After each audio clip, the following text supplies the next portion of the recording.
All right, we're going to go ahead and get started. Welcome everyone to today's webinar, Developing Leaders in Your Church with Eric Geiger. I'm Nikki Collins, Marketing Director at RightNow Media. At RightNow Media, our mission is to work with the global church to inspire people to love others before self and Christ above all. We bring this mission to life in 4 ways. For church and ministry leaders, we offer RightNow Media, a large streaming library of video-based Bible study and discipleship resources for the global church. We want to come alongside you to help disciple and equip every person in your ministry every day of the week. Our library of over 25,000 biblical videos and study resources features pastors and Christian leaders like Francis Chan, Jenny Allen, J.D. Greer, Derwin Gray, and more. For Christian business leaders, we offer access to RightNow Media at work for everyone in your organization. We want to help you care for your employees, cultivate a healthy team, and develop leaders in your company with our voluntary faith-based library filled with content focused on leadership, professional development, personal care, and more. We also invite pastors and church leaders to join us at our annual conference in the Dallas, Texas area in November each year. Be encouraged, refreshed, and renewed in your calling to ministry through powerful teaching and practical breakout sessions at RightNow Conference. And finally, we know that strong churches start with strong, confident leaders. That's why we offer RightNow Pastors Plus as an upgrade option to give ministry leaders access to a world-class, on-demand training experience, specifically designed to address the topics that matter most to the church. RightNow Pastors Plus equips your team with actionable training from ministry experts like Eric, along with Ed Stetzer, Beth Moore, and others, to help you lead with clarity, confidence, and purpose. God calls us to focus our lives on Him rather than on ourselves. So ultimately, whether in church, in the workplace, or at home, we want to see disciples of Jesus loving God and loving others. In the webinar today, you'll hear from Brian Mosley, president of RightNow Media. Brian's passion is to help people live out their faith in their neighborhoods, offices, schools, and homes around the world. The nearly 200 people at RightNow Media serve over 25,000 churches, ministries, and Christian business leaders with powerful video content that inspires people to action. And of course, Eric Geiger, author, leadership expert, and senior pastor of Mariners Church in Southern California. Eric formerly served as Senior Vice President of Lifeway Christian Resources, where he led the Church Resources Division. Eric is the author or co-author of several books, including Designed to Lead, Transformational Discipleship, and Transformational Groups. In a moment, I'll turn this over to Brian and Eric to kick off today's discussion. A few housekeeping items before we jump in. Everyone's microphones are muted throughout the webinar, and you may adjust your screen to see the speakers better. If you have a question for Eric, please use the Q&A feature within Zoom, and we'll try to get to as many questions as possible near the end of the webinar.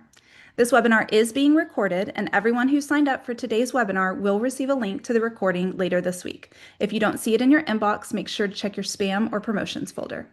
So without further ado, I'll turn this over to Brian to get us started. Awesome. Thanks, Nikki. Yeah, welcome everybody. It's so great to be able to do this here through Zoom and be with you guys virtually. We've loved getting to serve, so many different leaders through these webinars. And so we're excited about today. I've loved looking at the chat, seeing folks from all over the United States and even all over the world joining us. So welcome. We're in for a good, hour-long time here as we get to hear from Eric and also do some Q&A. Like Nikki said, as Eric starts to teach here in just a moment, would love for you guys to ask questions so that we can get to that towards the end of our time and make this as interactive as possible. But Eric, come on in and join us. We've loved having Eric just as a partner on several things here over the last few years. It's been awesome to partner with you and just get your great teaching and great insights in front of church leaders. So thanks for joining us. I'm honored to be here, Brian. Thank you. Thanks for having me. Yeah. Well, Eric, I'm going to turn it over to you, let you talk for a little bit. And then again, everybody who's tuning in, please do ask some questions along the way. We're going to get to as many of those as possible. Like Nikki said, you're going to get the recording afterwards. So sit back and enjoy listening, write your questions down, and Eric, take it away, man. Yeah. I'm so honored to be here. I really appreciate RightNow Media. I saw the picture they put on at the beginning of some content I did with them several years ago, and I've aged since then. My gosh, being a senior pastor at Mariners Church has been a great joy, but evidently it's aged me some. And it's good to see so many jump in. I love seeing where everybody's from. I know some of you are at a snow day because you're in the South, and the philosophy is just wait till it melts before you can get back to regular life. And I lived there. I lived in Nashville for 7 years, and so I know exactly what that's like. I also saw someone from Uganda. My youngest daughter, Evie, is spending the summer in Uganda with one of our church partners, and so good to have people from Uganda on this as well.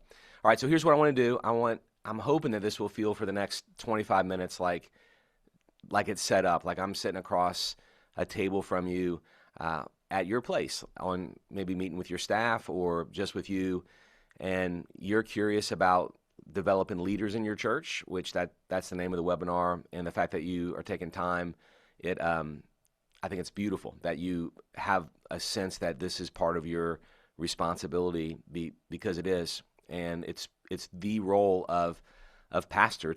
We are to equip others for the work of ministry, which I'll talk about in a moment. A question that I get frequently about the last several years at Mariners Church, in terms of how we've seen many people come to faith in Christ and the church has grown significantly over the last several years. We know as ministry leaders that, really, it's the supernatural work of the Spirit of God. That, as Jesus said, the Spirit blows where the Spirit blows, the wind blows where the wind blows, and God's moving. And then people want to ask some practical questions like, what things have you done that you know the Spirit's using? And I think that's a wise question, because the maturation of a church, the growth of a local church, I don't mean just numerically, but spiritually in maturity, is just like our spiritual growth. It's divine human synergy. So if I'm going to grow spiritually, it's really the Spirit of God growing me, but there are disciplines, there are things I can do that put me in the pathway for God to really grow me and mature me. And the same is true when it comes to the work of pastoring people. If anything good's going to happen, it's because God did it. And at the same time, there's practices that we are commanded to do, corporate disciplines, if you will, that really put the people that we shepherd in the pathway for God to transform them. And so one of the things that we've seen God use significantly in the last, really since COVID, in the last 5-6 years, is the really intentional development of volunteers and leaders in our church. And this is modeled for us in Scripture. So you see in Acts chapter 2, when the church is first taken off, that the Lord is adding daily to the number of people that are being saved. Daily, the church is growing. Then the church goes through some persecution. Then you get to Acts chapter 6, and the ministry is challenging, just like it is for us. And the disciples decide, let's raise up some leaders. They call them deacons, and they choose 7, and they're going to do ministry, and the apostles are going to continue to pray and devote themselves to the word. And then the Scripture says in verse 7 of Acts chapter 6 that then the gospel multiplied. So at first the church was growing by addition, then leaders were added, and the church started growing by multiplication. So the principle is that when you add leaders, you multiply ministry. So if you want to multiply ministry, you have to add leaders. Now, that's why you're here. It's called Developing Leaders, and I want to give you a framework that we use with our team, and it's also in a book that I wrote with a good friend of mine, Kevin Peck, about leadership development. He's lead pastor at Austin Stone. We wrote this years ago, and people have asked me, so what do you do at Mariners Church when it comes to leadership development? And it really is what Kevin and I wrote about. I mean, even the pipeline that we have in the book in terms of a leadership pipeline is the pipeline that we use with our team here. So I'm really practicing everything that we wrote about over a decade ago. But here's the framework that we use with our team. And you're going to see 3 words: conviction, culture, and constructs.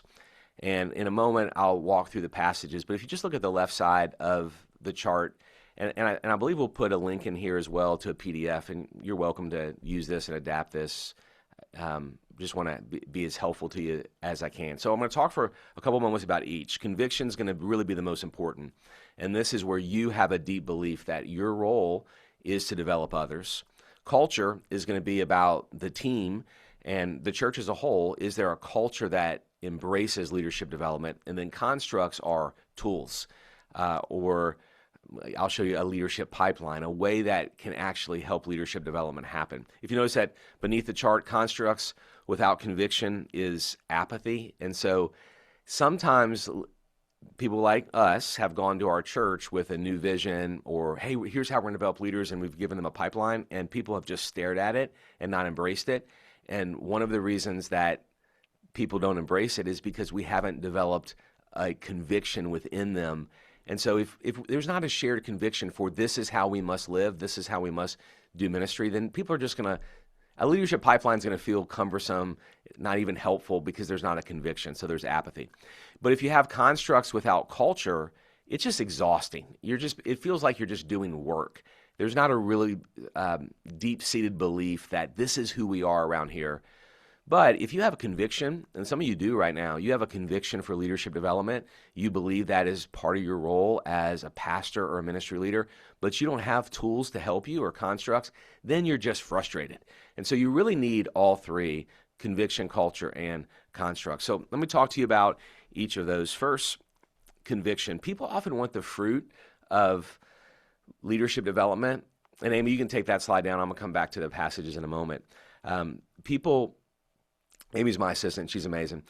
People often want the fruit of leadership development without the root of conviction. You're not going to get the fruit of leadership development in your church if you don't have the deep root of conviction. And what you have to really know deep down is that when we invite people into ministry, when we hand over responsibilities to them, it's absolutely best for the person. If you don't believe that, if you think you're just asking people to do something so that your load is lighter, or because you have an org chart that has to be filled, then you're not going to recruit the best people. You're not going to have a heart to shepherd them well. You're just going to schedule them and not shepherd them. And scheduling is not shepherding. So there has to be a deep-seated conviction that this is best for the person and it's best for the people.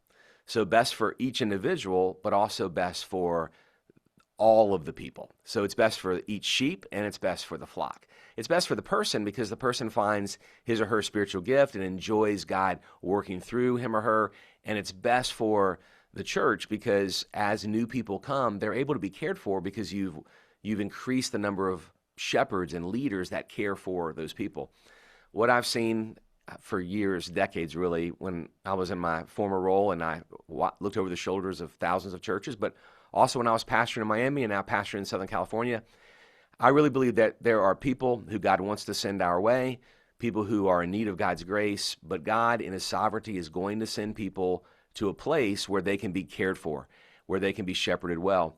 And so we want to increase our ability to care for people, and that's not going to happen if we don't develop leaders. So it's best for the whole, but it's also best for the individual because the individual then gets to enjoy God working through him or her.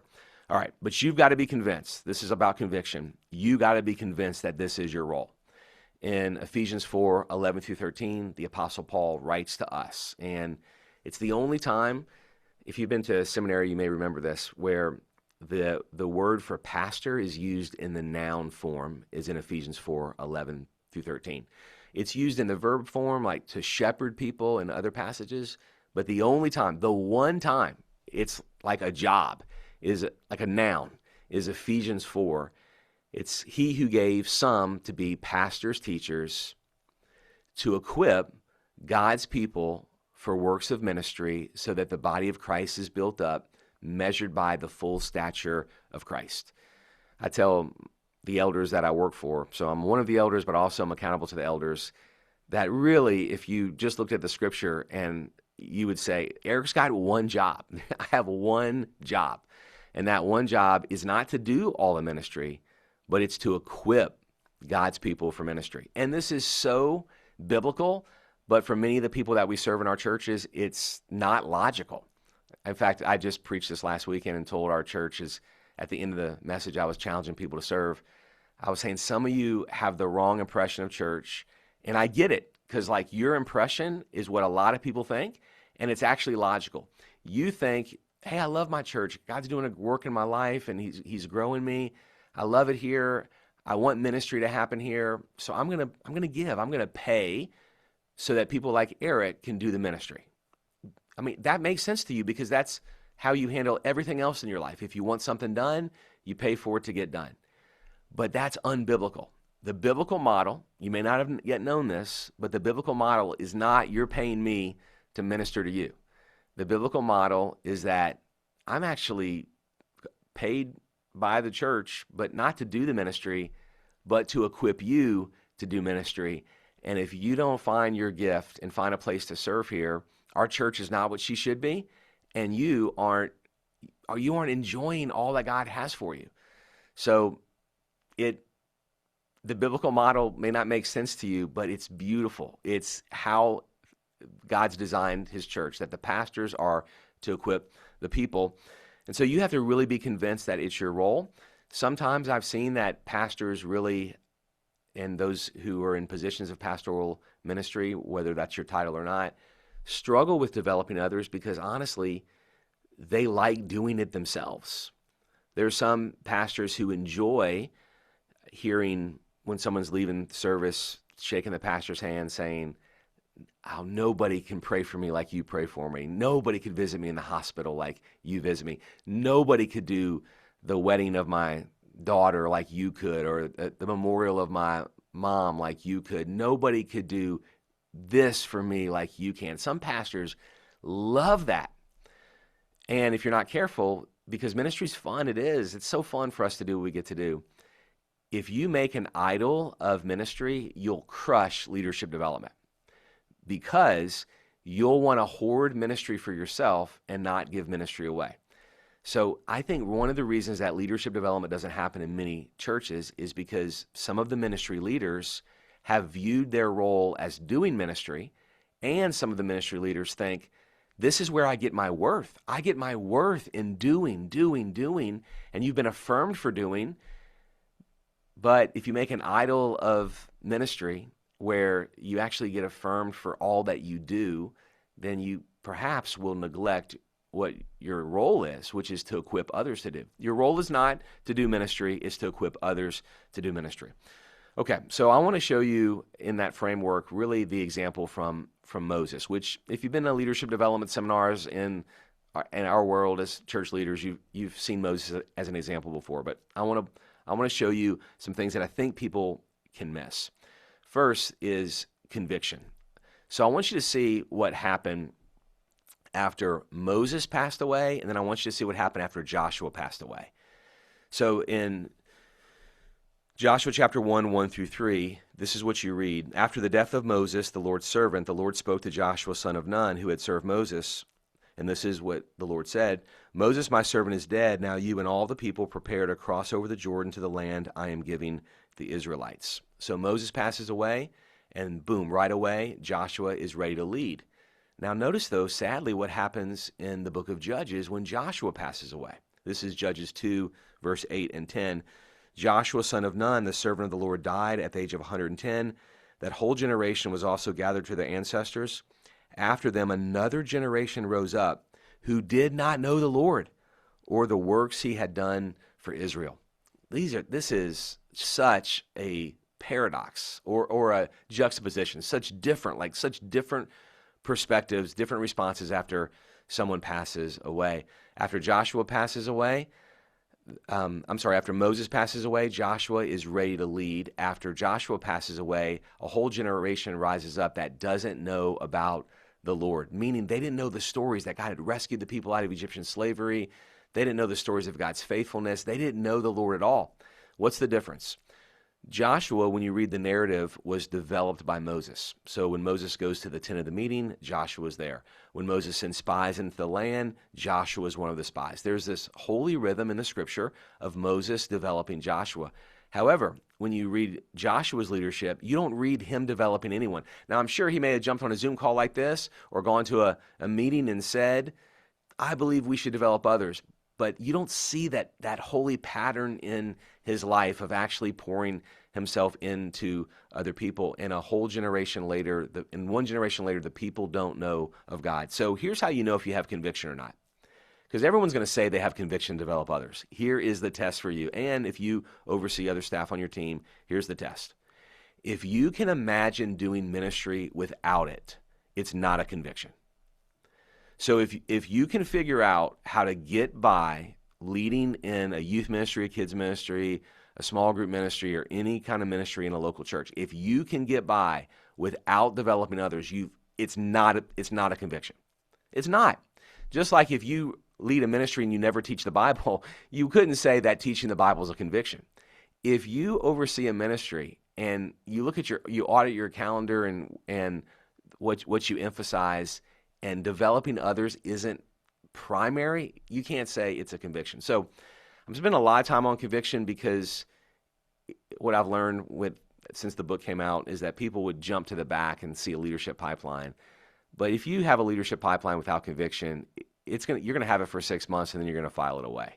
You have got to spend time with the Lord and be sure that you have a conviction that this is how ministry must happen. All right, let me move on to culture. So in this framework, if we're still following the framework or the example of Moses, we get to this very famous passage in Exodus chapter 18 where his father-in-law Jethro says, Moses, man, this is wrong how you're doing it. Everybody's exhausted. People are going to get worn out, and you're exhausted and worn out, and the people don't have their needs met because you're trying to do all the ministry yourself. And if you have someone who's had that moment with you, that person really loves you. I've had that before. When I was early in ministry and when I was a youth pastor, I mean, I was in my young 20s, and a minister of education, that was like the old title for discipleship pastor at churches. And Ben Wasson was the minister of education at this Baptist church that I was serving at as youth pastor. And he got in my face that, Eric, you aren't building a youth ministry, you're a youth minister. If you're going to build a youth ministry, you're going to build a team of shepherds that shepherd the teenagers. And he showed me the scripture. He showed me Ephesians 4. It was a Jethro moment, and it radically impacted the trajectory of my ministry, and I'm deeply thankful for it. And I'm hoping for some of you, I'm a bit of the Jethro for you today, challenging you to build ministry the way that God designs it. And so here's what Jethro told Moses, Exodus chapter 18.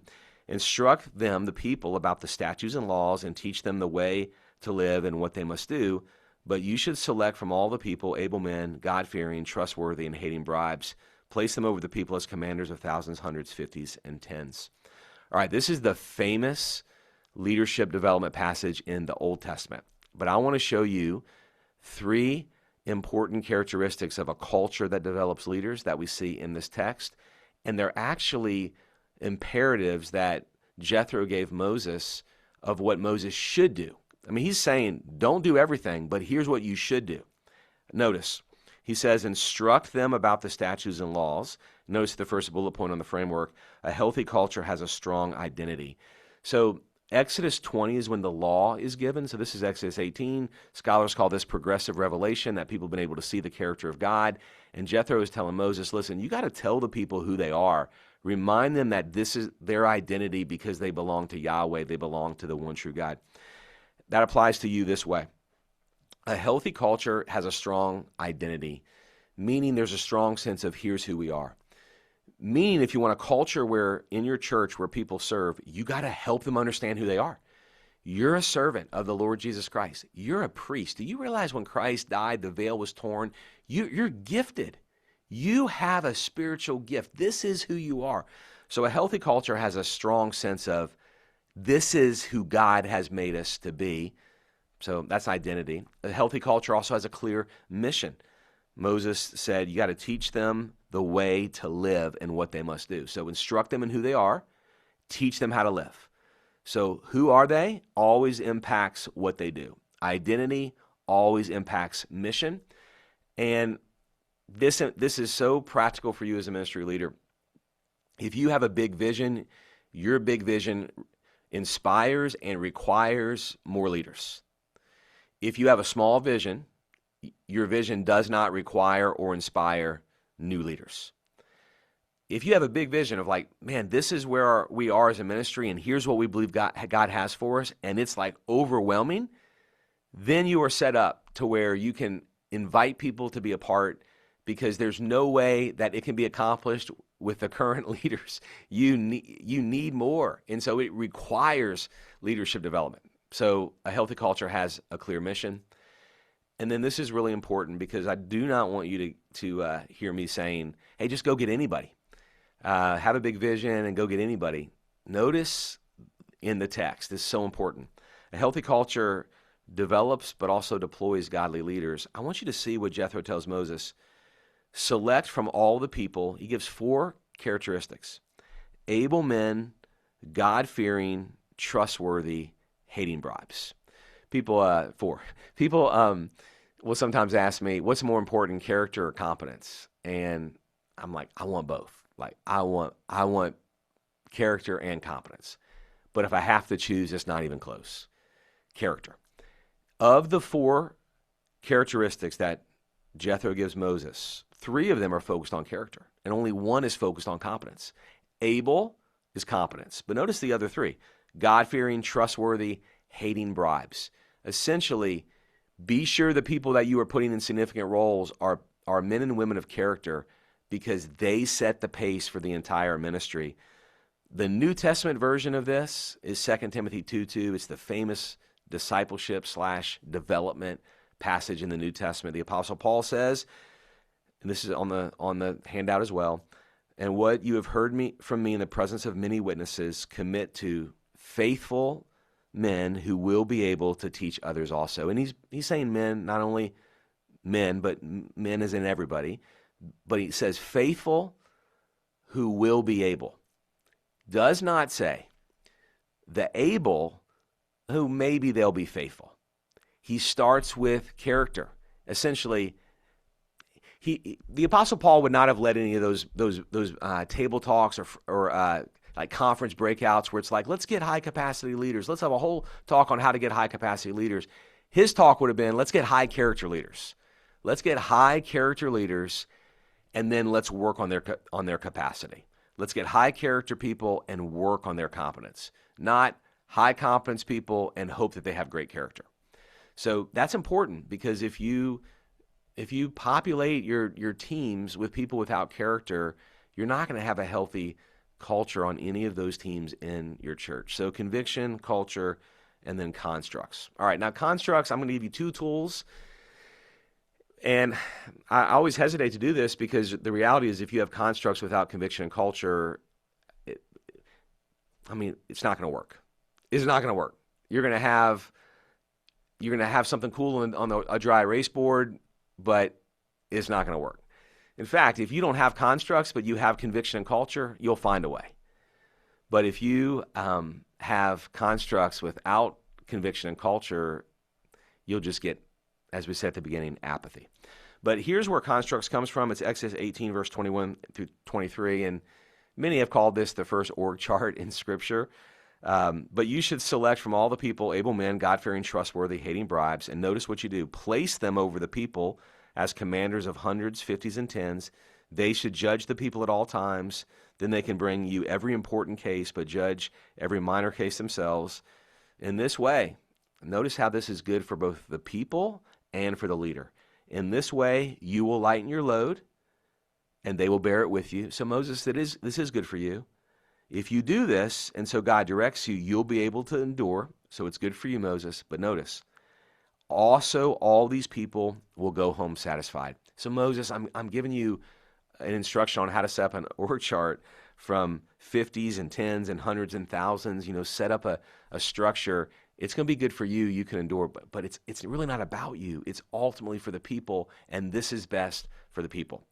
Okay, so 2 constructs that we use in the context that I'm in, and in the last 3.5 years, our church has grown from 10,000 to 25,000, and it's been building and developing leaders, equipping people, and they're simple tools. One's a ministry chart. It's like an org chart, but it has not only the leader of like the kids ministry or the junior high ministry, but then senior coaches who are volunteers, coaches who are volunteers, leaders who are volunteers, and volunteers. Basically layers of leadership, just as Jethro told Moses. And the reason is so that the people can be cared for.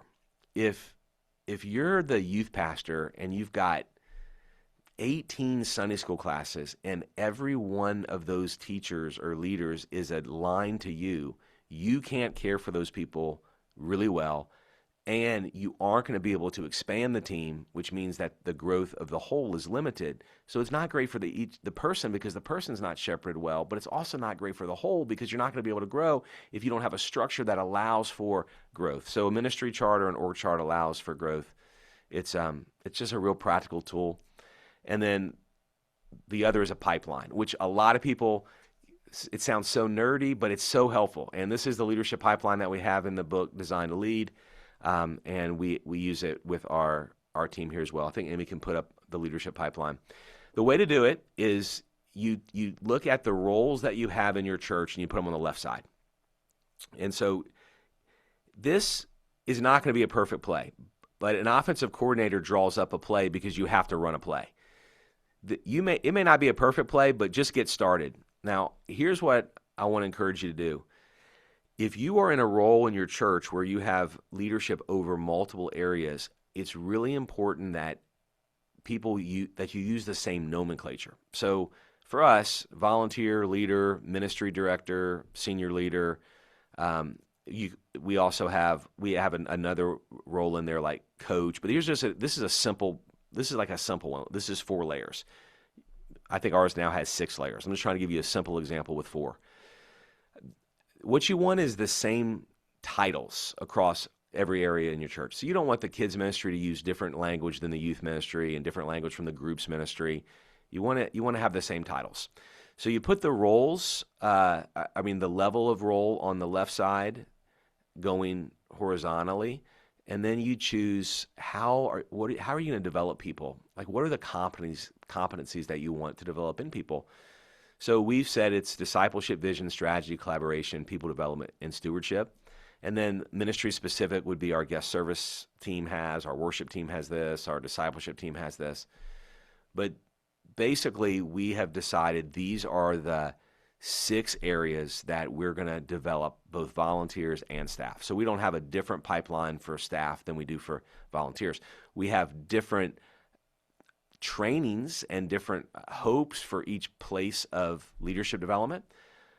And then you put it in but it's the same competencies that we're going after in people. So again, on the left side, you have the different layers of leadership. On the top, you have the competencies that you want to develop in people. You may choose 4. You may choose 8. The more you choose, the more challenging it is. So we're at 6. And then you decide, okay, at a volunteer for discipleship, that means this is what they can do.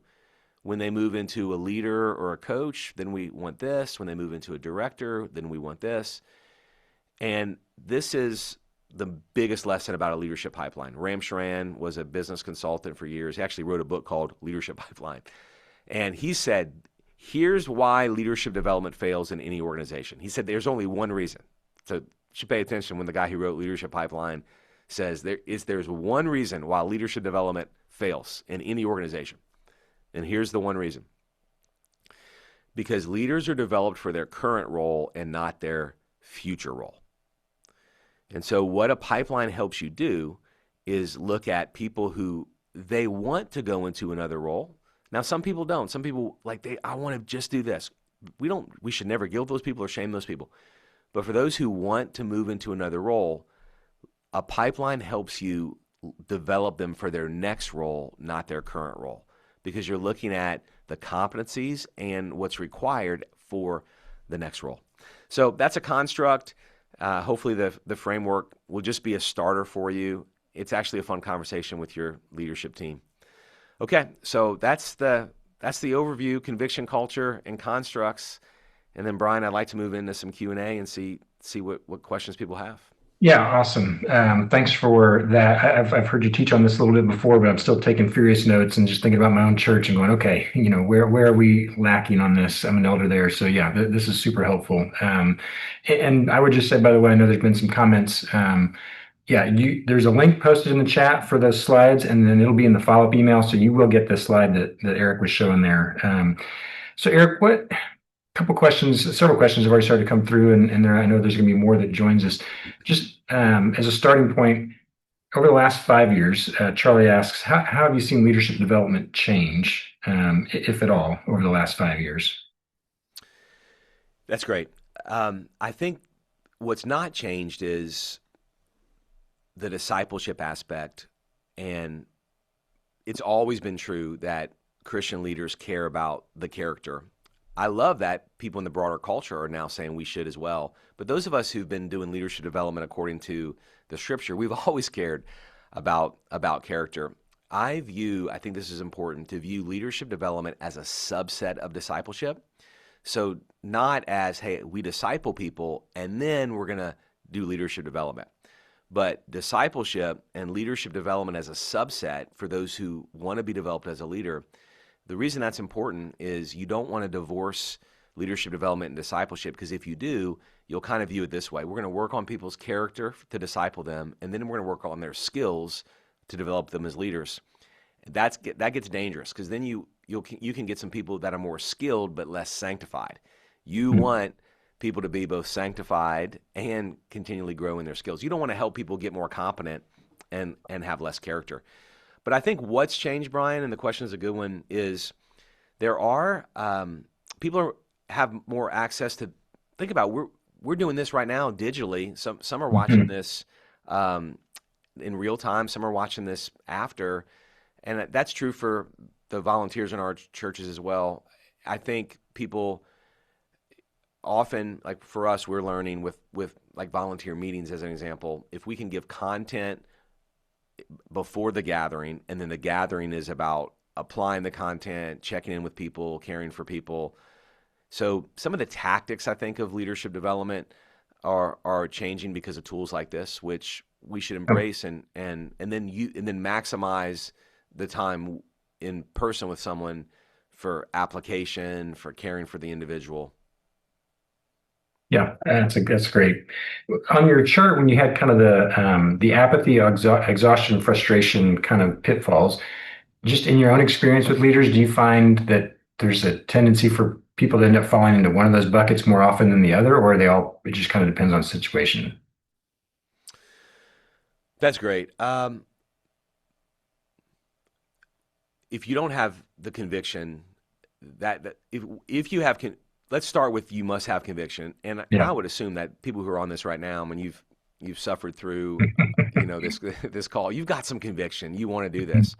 Then I do think that it can be a bit of a personality on the like a leadership pipeline. Some are more administrative or more detailed, and they geek out in all the best ways over a leadership pipeline. And then some who are not as much detailed, it can be like, man, that's a lot of boxes on this chart. Yeah. But what keeps them going is we got to have a pathway for our people. We got to think. I mean, we think strategically about our worship service. We think, when is the teacher going to come after the worship, and how we're going to end? If we're going to think strategically about our worship service, and let's think strategically about how we're going to develop a person. But the reality is, some leaders are just bent more towards the details than others. But if you have a conviction, you may not be the expert on every box. I'm not in my context.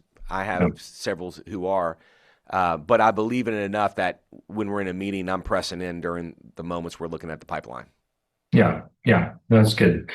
Jason and a couple others have kind of asked questions about just the size of church. I mean, some folks here on the call are pastoring, 50 or 200 or, others, kind of what is actually kind of normal numbers, in terms of the sizes of churches in our country. So speak to just for a moment the principles, but particularly the practical aspects of what you just mentioned. Yeah.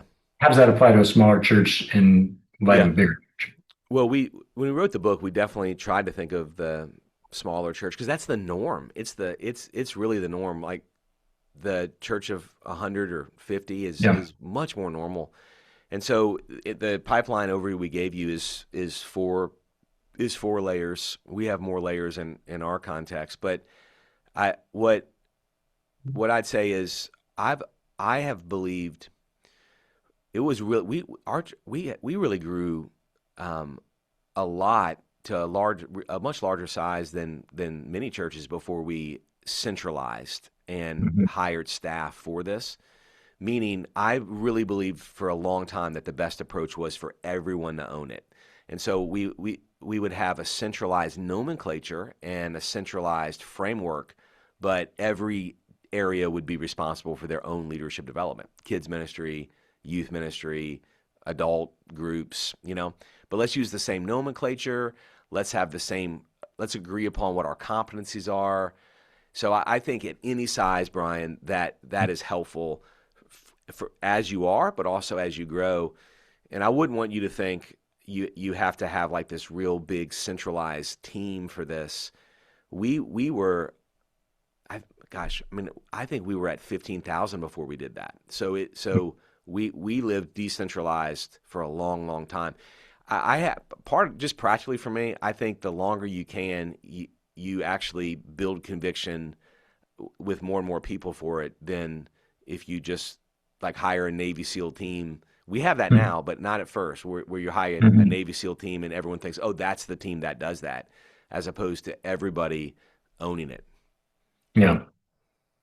Yeah, no, that makes sense. And yeah, that's encouraging just to know your guys' trajectory without having fully implemented some of that, for a while. So what about a couple questions have come through about like just identifying leaders. What are give some kind of best practices on how do you identify who could and should be a leader? And again, particularly if you're looking for that character aspect that's so important. Yeah, What are some either questions or processes, or are you putting them through kind of a development cycle? Like, hey, for this, for these 8 weeks, we want to kind of walk this through with you. I don't know what are you guys doing to help find and then develop some of those leaders? that's great.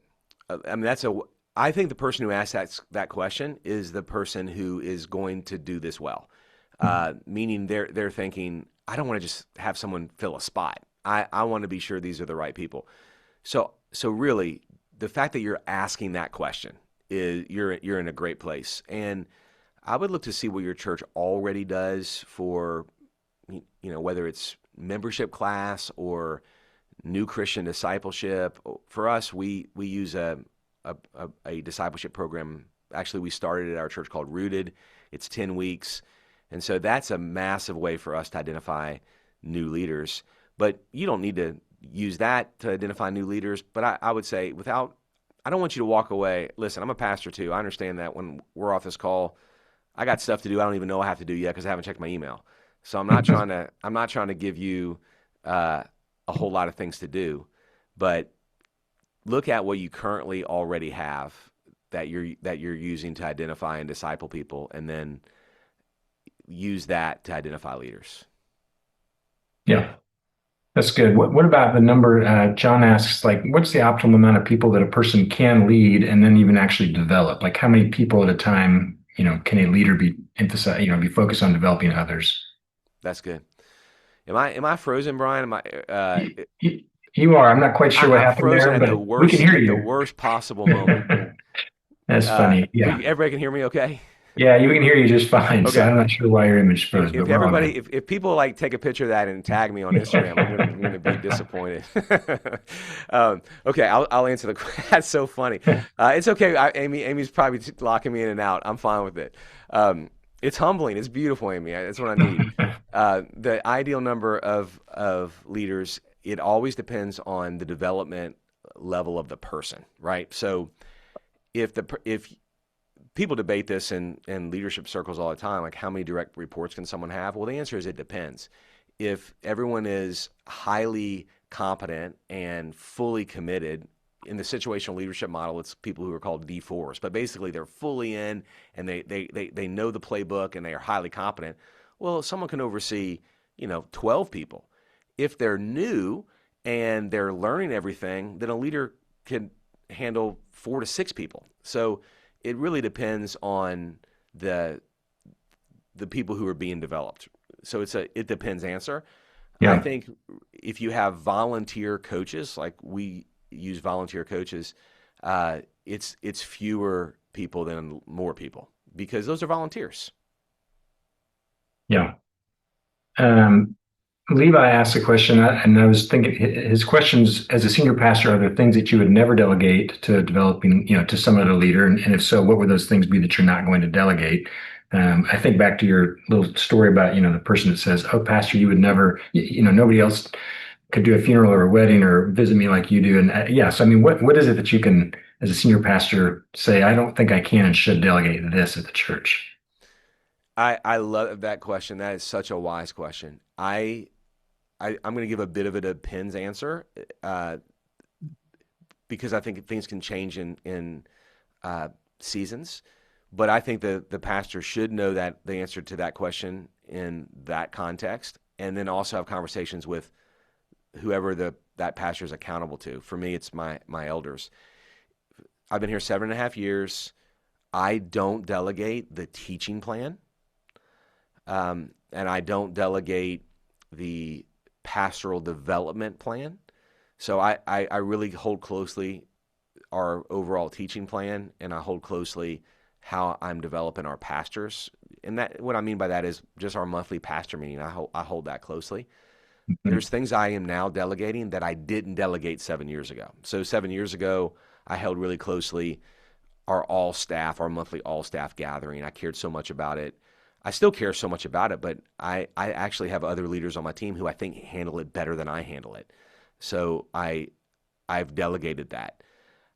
I don't think I'd ever delegate the teaching, but maybe I would change my mind. But the elders I'm accountable to know that these are things Eric doesn't delegate. Yeah. Yeah, that's good. And yeah, it would depend, like you said, kind of depend on where you're at in your journey as a pastor in your church. Tony asks, I attend a small church that has failed so far to develop leaders. So, like, how do you start, and what would be a reasonable goal, like in 3 months, or a short term kind of horizon? Where can you get from here to there in a short amount of time? Yep, I have a good friend who's a pastor of a church of 60 people in Winnipeg, Canada. We went to college together, and we had a phone call a couple weeks ago, and he was asking me this. He's an amazing man, and I said, man, what are your biggest needs right now? And I mean, it's a single staff church, so he just was able to go full time recently and leave his other job, and he really needs some administrative help. And I said, man, tell me about who you're hanging with in the church. Like who do you get in coffee with? Who are you seeing God do a gracious work in? And he described some people. I'm like, man, a couple of those folks sound like they could really be a huge help to you and to the church. And then he texted me back after, like, oh my gosh, I can't believe I didn't think about, like, oh my God, I'm so excited about, this person is essentially gonna be a volunteer executive pastor for me. This person is gonna run this for me. So I just would look at who has God already brought into your church? Who do you already have relationships with? I have such respect for the small church pastor. I think your job's harder than my job because you literally are drawing up a pipeline on a board, and you're preaching the sermon, and you have a funeral, and there's a hospital visit. I truly think you're more talented and gifted than I am because you're able to do multiple things. So you can do this. I believe in you. Because you're literally running the church right now, there's people that you have insight. God's given you insight. Just spend a little bit of time asking him, who's God already brought?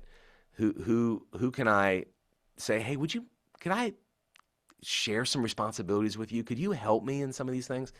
And start small, like give a task. So that you can back out if it doesn't work, as opposed to giving them, like, I'm giving you a new job, start with a project.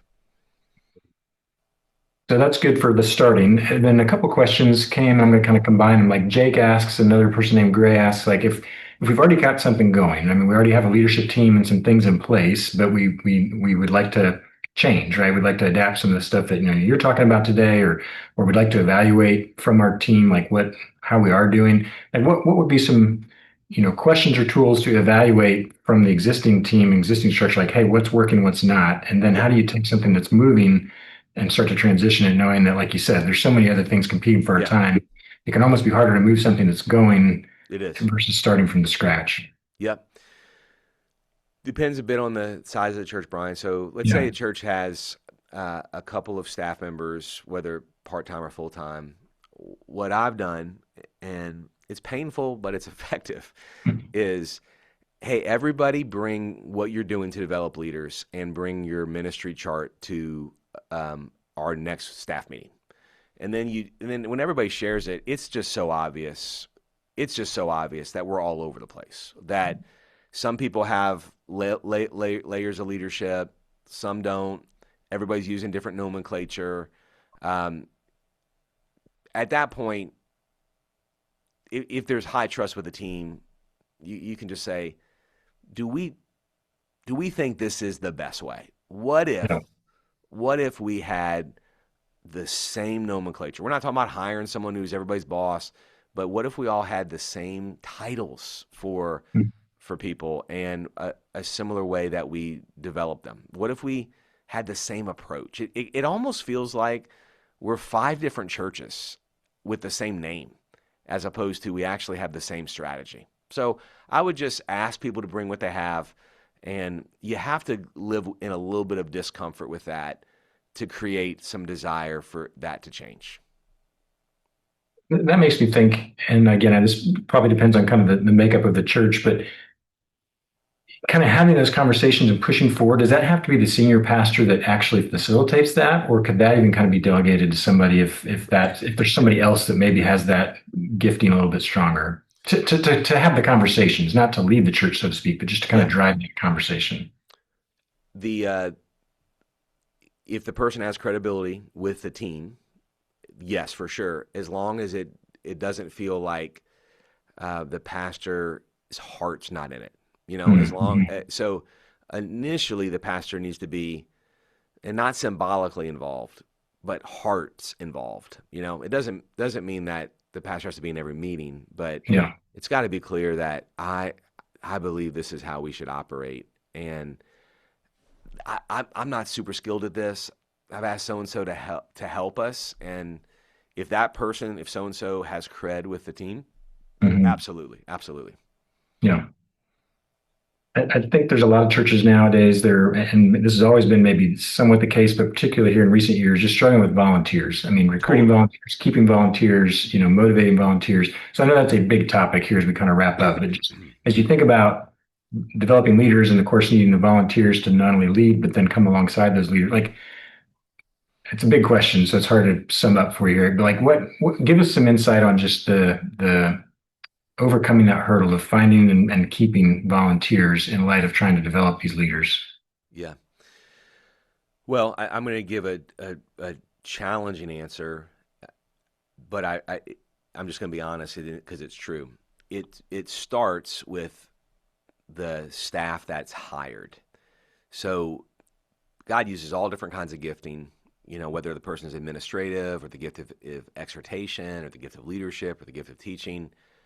But if the staff or the pastor who's hired, I don't mean the senior pastor, I mean as the team's getting built out, it in the reality is in a growing church, the commonality is people are brought into the significant roles who know how to build teams. And that's I mean I want all gifts on our team, but we need people who know how to build teams and Yeah. who are committed to believing in people and taking people of character and helping them be able. Not just looking for able Mhm. people and scheduling people, but Mhm. developing people. So it begins with that. And then after that there's it's there's things that you do already as a leader that sometimes people just haven't applied to this. So if your church excels in groups or a high percentage of people in Sunday school, or it excels in a worship culture or hospitality, just think about all the things you did to nurture that value. And one of them for sure was you celebrated, and it's bragged about. It's like this, we feed it. And so just look at what you've done to feed another value, and then are you willing to feed this value? Are you willing Yeah. to celebrate? Plato said whatever is celebrated is cultivated. So do we celebrate leadership development, people being equipped and deployed? Awesome. Well, we're not going to get to all the questions. There's a lot that came in, but we got through a bunch of them. And so thank you for not only your teaching, but just being willing to respond to these questions. I know these are big topics and you gave some great practical insights, but we could probably spend 4 hours and not even get to all the good questions. So thanks, Eric, for your Yeah, time and for teaching. I really do appreciate it. I'm so honored. Yeah. Nikki, come in and share with us a little bit about where people can find some more resources here from Eric and other things on leadership and tell us where to go. Yeah, that sounds great. Thank you so much, Eric, for joining us today and teaching us about leadership development and ministry and just being open to all of those questions. I know it looks like the chat was really on fire and excited about this topic. So just letting the audience know that much of what you heard today comes from Eric's course on Right Now Pastors Plus, which is called Developing Leaders in the Church. In this course, you'll learn the importance of leadership development and how to make it a focus in your church, along with practical application to really bring it into your church's context. The full curriculum is available exclusively on Right Now Pastors Plus. And with Right Now Pastors Plus, your team can access the tools and training they need to address real challenges faced by your church. When you upgrade your Right Now Media account with the Right Now Pastors Plus subscription, your whole team gets access to practical leadership training courses, hands-on resources, and consultant-level guidance from some of the most trusted voices in ministry. Scan the QR code on the screen or visit rightnowpastors.org/plus to learn more about this world-class training experience. You were built for ministry, and Right Now Pastors Plus was built for you. You can also connect with Eric, find his blog, podcast, and more at ericgeiger.com, or you can connect with him on social media. He's on Instagram, X, as well as Facebook. And you can purchase Eric's book, Designed to Lead, wherever books are sold. And if you're not yet a Right Now Media subscriber, we'd love to see how we can come alongside you to be part of your discipleship strategy. The Right Now Media library is packed with thousands of video series from hundreds of trusted pastors and Christian leaders. You'll find everything from books of the Bible series to marriage and parenting content and even safe biblical shows for kids, streaming anytime, anywhere, on any device. You can schedule a free in-depth demo today at rightnowmedia.org/get access. Our team would love to show you the platform and learn more about your ministry's specific needs. And with that, we'd like to thank you all for attending today's webinar. Have a great day.